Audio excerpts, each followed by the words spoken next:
Do you hate playing against the queen's pawn opening, and having to play these boring, slow positional games that make you hate yourself? Well then you, my friend, are in the right place, because today we're going to learn how to play the Budapest Gambit. After white plays d4, we're going to go knight to f6 here, entering the Indian game. White now plays c4, taking more central space, and we're going to immediately create conflict by playing e5. And what will white do here? I'll look at the Alekhine variations after, but most people are going to capture.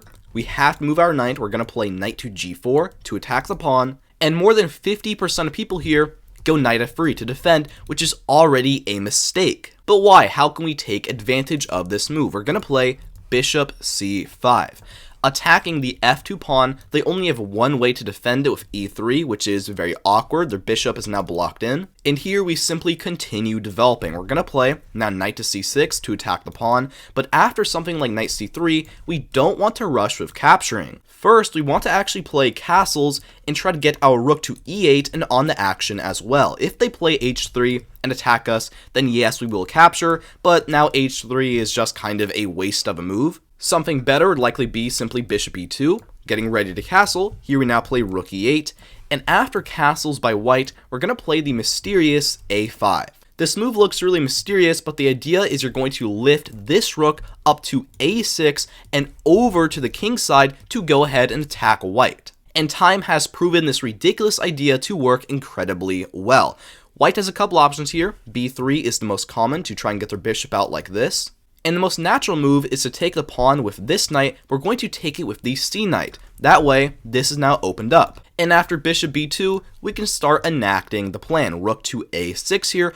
I'll look at two different lines. If they try knight d5, which a lot of people do, trying to open up their bishop, we can already get a large advantage after knight takes f3 with check. Bishop takes back, and now knight takes h2. This is a ridiculous sacrifice that completely works. You're forking their rook and bishop, so you're already winning a pawn, and if they capture, we have checkmate. After queen to h4 check, king drops back, and rook slides all the way over. This is near unstoppable. The only way to stop it is to sacrifice the bishop and then the queen, but at this point, what are you even doing? You're completely winning.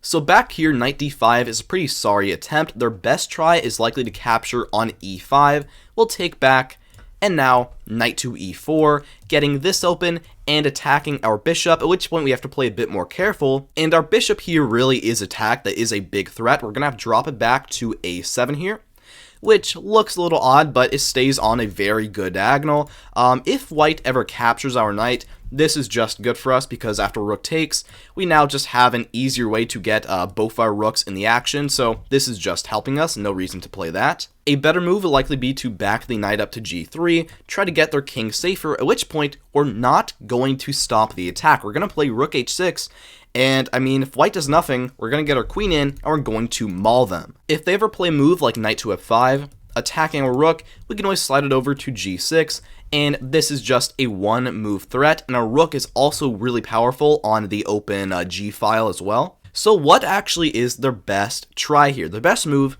is bishop d4, trying to trade off this bishop, and at which point when the bishop comes off the board, it's going to be surprisingly hard for us to attack. So what we're going to play here is queen over to h4. Just get the queen in. This is a checkmate threat. They must do something, that being h3.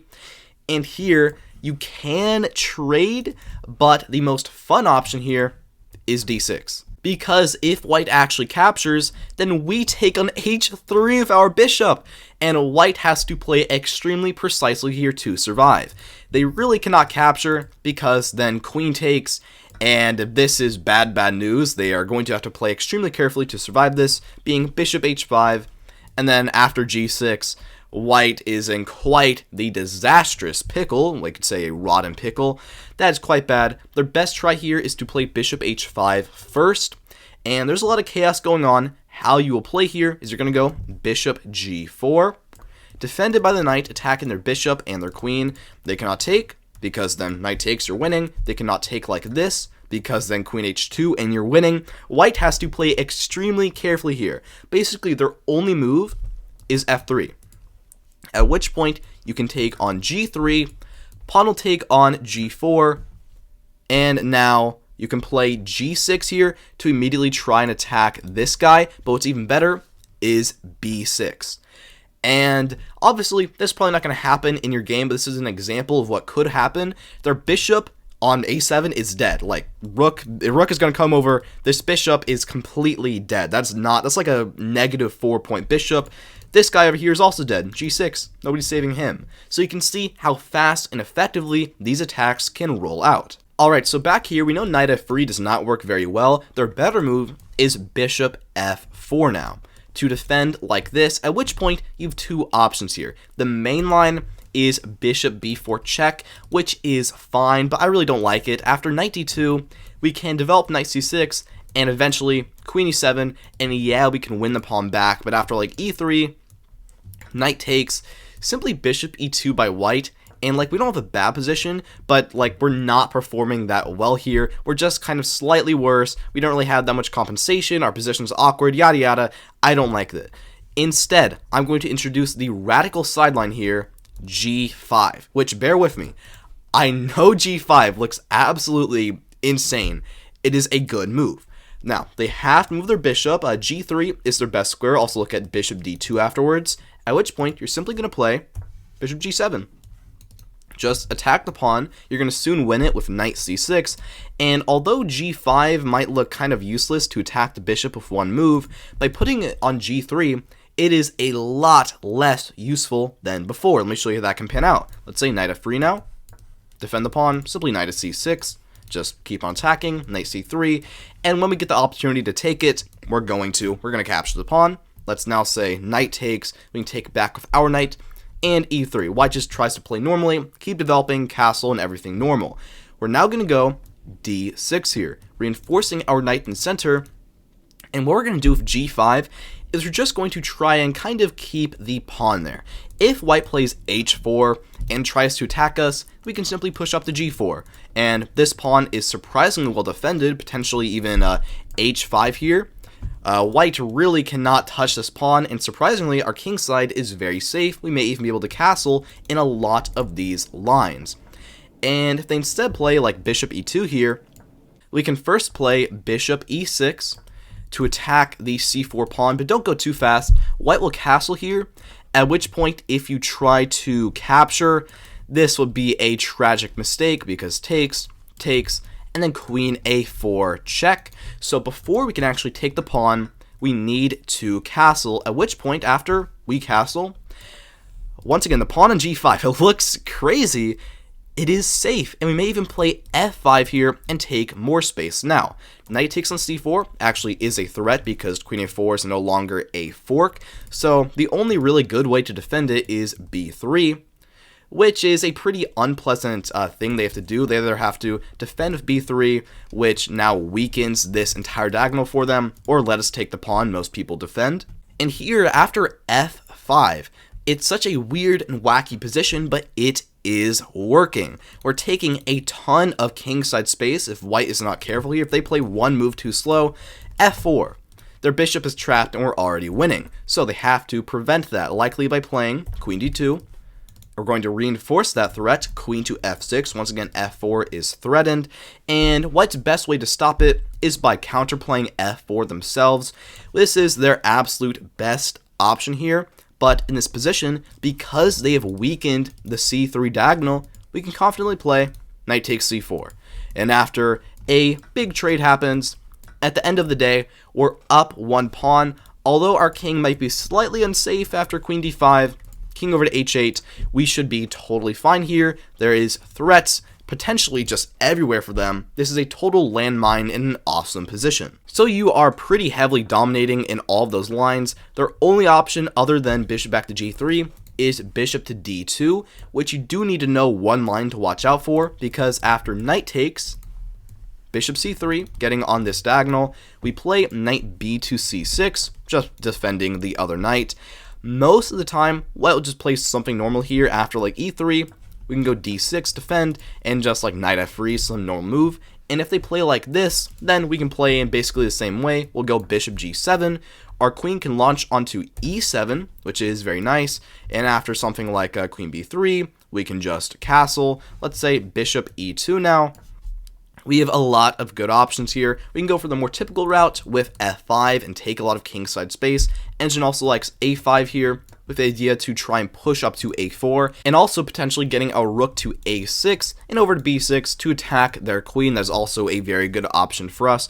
We're doing quite well there. The only line that is scary here is the immediate f4, back here after d6, f4, and this is pretty bad news. We're going to sacrifice a piece. It is completely sound. You capture, pawn takes, and then rook slides over to g8. This looks completely insane, but the point is, after captures, queen comes into h4. This is looking pretty rough. If they play g3, then queen e4 check, and we win a rook. So that's not doing too well for them. Instead, their best try is likely to try and run away, king d2, get the king to safety, but here you can play bishop h6 check, king got to run, we can play another check, king must run, king b3 is the only move that does not lose immediately, and here castles. Even though you're down a full piece, their king is on b3, a massive attack is imminent. We have a gigantic amount of development.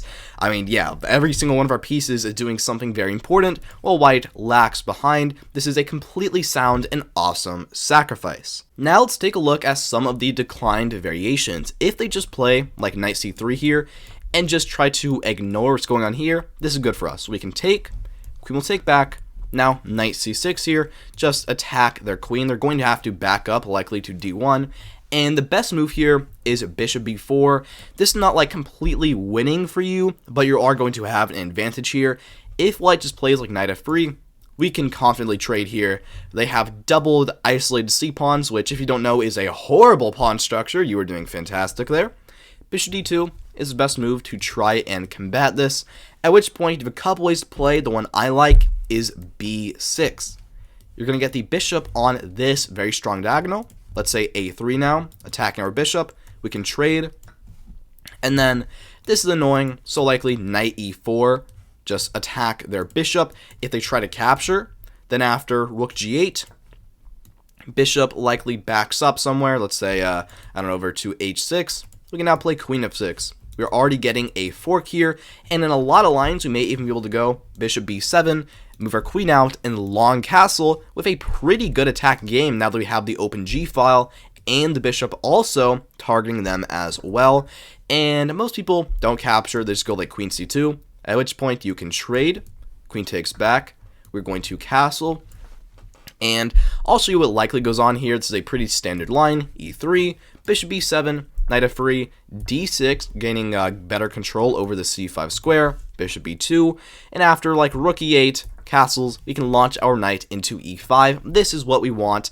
We are getting trades in the center, our bishop is opening up, and after captures and rook takes, we can once again likely go on a big attack that may prove to be very, very good for us. We're doing very well in these lines.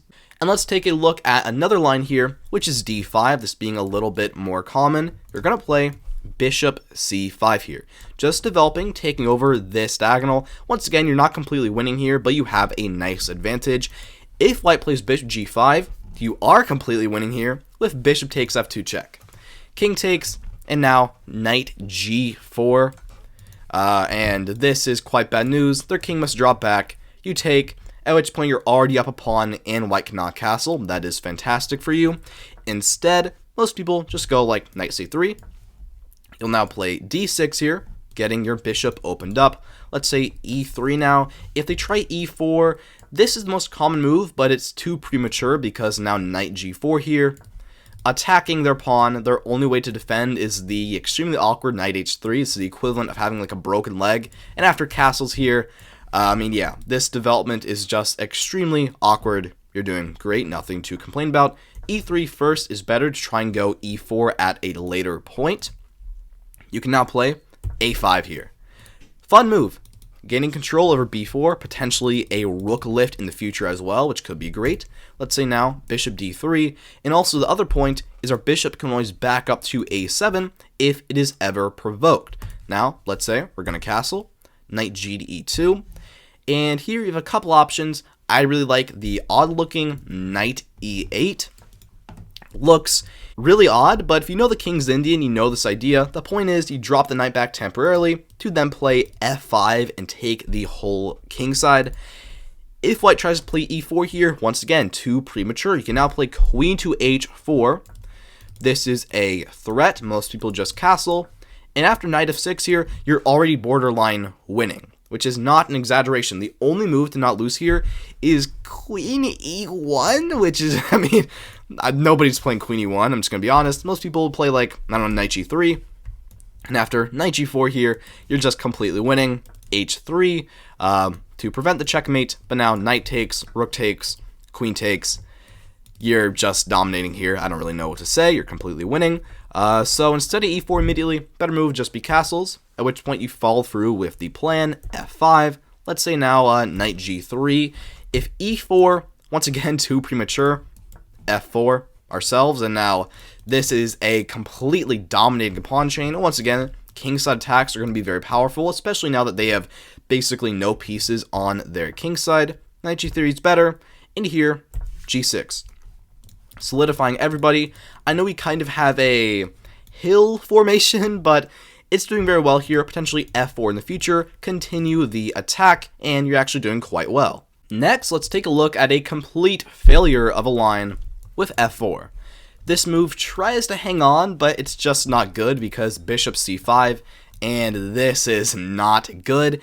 If they try e3, then we can go ahead and just snatch that pawn right away, but what is even better is d6. Defending the knight, attacking this, and the point here is that after captures, you're not going to take back. You're simply going to castle.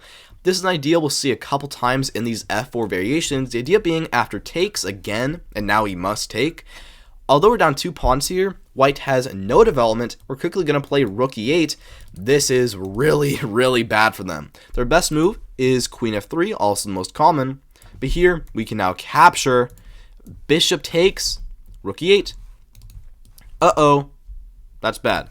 Bishop e2 is likely their best try, but they're really suffering here. Rook takes e3, queen must drop somewhere, likely queen d5, and now bishop e6. Everywhere is just suffering for them. Our queen can also likely take f4 in the future. They are completely horrible here. So the immediate e3 is a pretty miserable line that does not work. Instead, a better try here is likely all the way back here, knight h3, which is very awkward, but it does defend and it is surprisingly solid. But once again, you have the same trick. First, you're going to play d6. Attack them. If they just ignore knight c3, you don't want to capture here. You simply want to delay knight c6. Sooner or later, they must capture, so you can just delay for a move. If they do take, once again, don't take back, just castle. I'll go through the main line here, and I'll show you you're completely dominating. Takes, queen takes back, no trades. I mean, their position, positionally for one, is horrible in every way. Development bad. This is stupid. No development. I mean, it's just stupid. Knight c3. A lot of people here play rook over to d8 as a one move. I want to attack the queen. It's not good. After knight d5, white can actually get away here. Instead, you want to play knight c6, predicting knight d5 because your queen's going to drop back to d8. You're now going to go to this diagonal very soon. White, once again, has to be extremely careful. Most people go e4, trying to defend their knight in the center and just get some sort of development because back here, literally nobody can be developed. It's just sad. So, rook e8. This is attacked. What do? Bishop d3. But this does not really work now because queen h4 check. And we're dominating here. They cannot play g3 because then that is a free knight because they've now moved out their bishop, something to keep in mind. They must run to d2, and here, a simple knight drops back to f6. Another position, you're down 2 pawns, yet you're completely winning. You're attacking everybody here. Their king sucks. You're going to capture this guy. Their position is just straight up depressing. Now let's get into one of their best tries, e4, the Alekhine Variation. Point here is what saying is, yeah, I know I cannot keep the extra pawn, so they're going to give it to us immediately. Point here, they can play f4, take a big center, at which point it's not bad for us, but we must play accurately. If they play a move other than f4, like knight f3 first, it's not the same. We can simply defend, and if they would try a position like this, it's simply never as good because without the knight behind on f3, f4 is not actually that useful. You're doing quite well in a lot of these lines. Instead, f4 immediately is their best try. We must drop the knight back to c6. Now this knight cannot come there anymore. It's likely going to go after d6 to d7 in the future. White will now likely play bishop e3. If they play a different move like knight f3 first, we can take advantage immediately with bishop c5. We're now seeing this entire diagonal and making them kind of pay for f4. Castling is not super easy now, so bishop e3 immediately is a pretty important move, at which point we can play bishop b4 check. They must block with knight d2, and here you want to play queen e7. This is a highly tricky move. If white does nothing, e4 is a free pawn. You can always go ahead and just take that. The knight is pinned, so it cannot capture. And I mean, you win a pawn, so end of story, you're doing quite well there.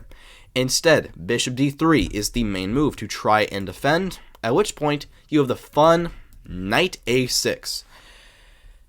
Looks odd. Why is the knight on the... I thought knights on the rim were grim, but no, it's good here.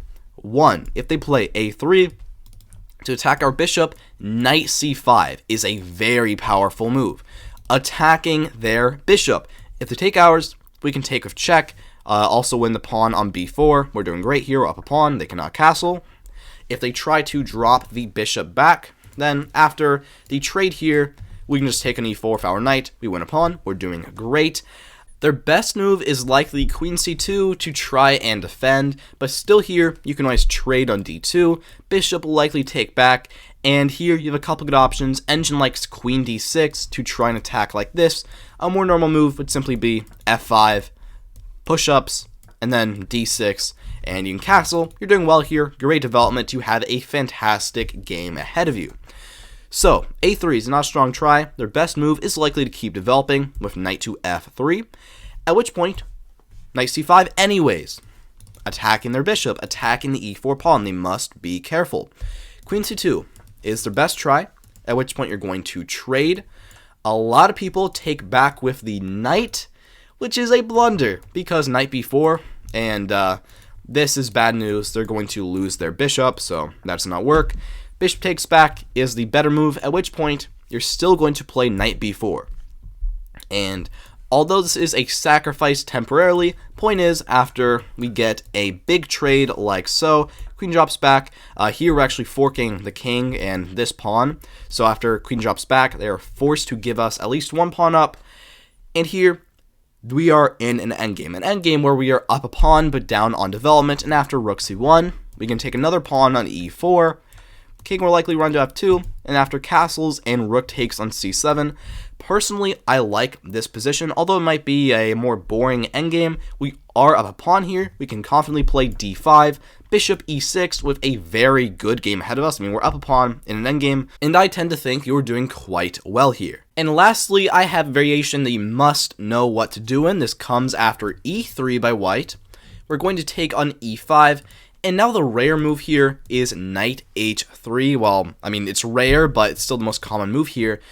It looks very odd, but the point is they're going to plant the knight on f4. We cannot play in the typical way here. We must go d6. If we try playing the typical move like a check like this, bishop d2 here, and white actually does very well. There's not really much of a problem for them. e3, their position is very solid. So instead, d6 here. Blocks in our bishop, point being, after their knight moves to f4, we play g6, and our bishop is going to pop out to g7 after like knight c3, bishop g7, let's say castles by white, so bishop b2, we castle, they castle, and now we're going to move our knight over to d7, point being we want to move it to c5, and just get d6 being a complete monopoly here. Let's say queen d2 now, point is they're going to move b3, and bishop b2. The way you want to play here is a5, a very typical move in the Budapest. And after b3 here, we push up again to a4. This is how you really put the squeeze on them. If they take with the knight, then knight takes c4. This is bad. The rook is attacked. If they take here, then we can take their rook. I mean, yeah, and their knight is still on the rim and very grim here. So instead, their best try is rook b1, but also if they take the pawn, knight b6, this is also bad for them. So rook b1, and after capture, pawn captures, now knight c5. We're doing great here. We have the open a file to play with. We have two powerful knights in the center, potentially f5 here to take central space. We're doing great. Alright, well, thank you for watching this video. I hope you have a great day, and I will see you next time. Subscribe for more.